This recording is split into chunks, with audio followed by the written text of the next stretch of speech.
बिस्मिल्लाहिर्रहमानिर्रहीम।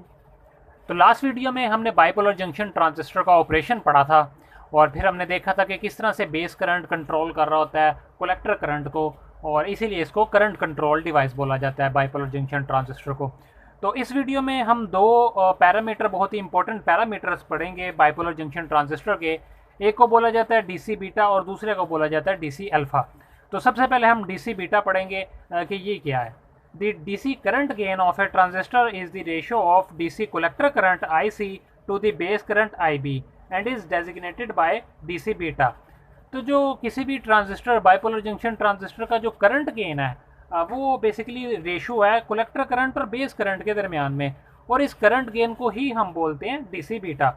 और ये इसका फार्मूला है DC beta equals to collector current divided by base current. तो कलेक्टर करंट और बेस करंट की जो रेशो है ये बेसिकली हम इसको बोलते हैं करंट गेन। जो ट्रांजिस्टर की करंट गेन है कि जब हमने बेस में, जब ऑपरेशन में देखा था कि जब हम बेस करंट बढ़ाते हैं तो कलेक्टर करंट जो है वो बहुत ज़्यादा इंक्रीज़ करता है।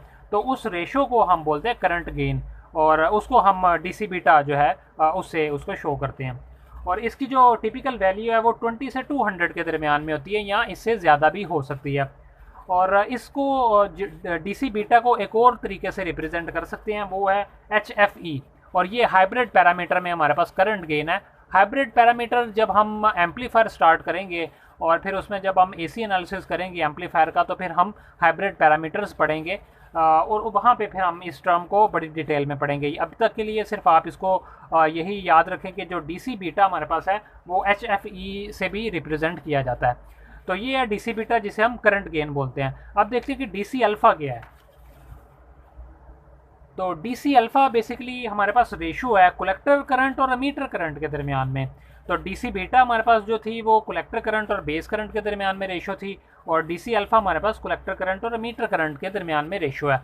बेसिकली ये रेशो जो है ये यही बता रही होती है कि अमीटर के अंदर कितना, अमीटर हमें पता है कि जो अमीटर करंट है वो base current plus collector current के बराबर होता है। तो ये रेशो हमें ये बता रही होती है कि अमीटर करंट के अंदर कितने परसेंट जो है हमारे पास कलेक्टर करंट है और बाकी कितने परसेंट हमारे पास बेस करंट है। तो ये भी एक तरह से हमें करंट गेन ही बता रही होती है कि हमारे पास कलेक्टर करंट कितना है। तो लेकिन ये जो पैरामीटर है ये डीसी बीटा की निस्बत बहुत कम यूज़ किया जाता है। ज़्यादातर जो करंट गेन के लिए हम डीसी बीटा को यूज़ करते हैं, लेकिन चूँकि ये भी डाटा शीट पे प्रोवाइड किया होता है हमें हमारे ट्रांजिस्टर के लिए, तो इसको भी हम पढ़ते हैं। और इसकी टिपिकल वैल्यू जो है वो 0.95 से 0.99 के दरमियान में होती है, और ये हमेशा 1 से कम होती है। और ये बड़ा इंपॉर्टेंट MCQs है कि डीसी अल्फ़ा की वैल्यू हमेशा 1 से कम होती है और डीसी बीटा की वैल्यू हमेशा 1 से ज़्यादा होती है।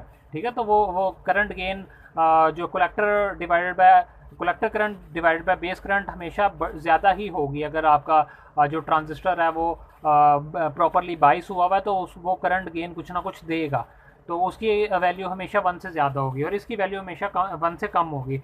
Both beta DC and alpha DC are always given on the data sheet of the transistor. तो इन दोनों की वैल्यूज़ किसी भी पर्टिकुलर ट्रांजिस्टर के लिए आपने इन दोनों की वैल्यूज़ देखनी हो तो ये हमेशा सिर्फ आपको जो है उसके ट्रांजिस्टर की डाटा शीट से ही मिलेंगी।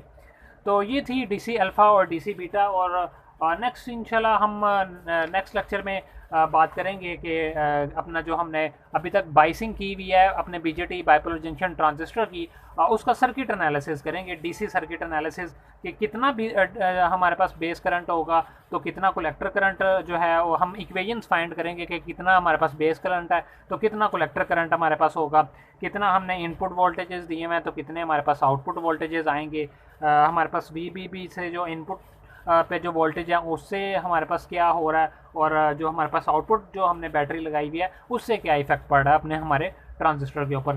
तो इसका डीसी एनालिसिस कंप्लीट हम नेक्स्ट वीडियो में इंशाल्लाह करेंगे।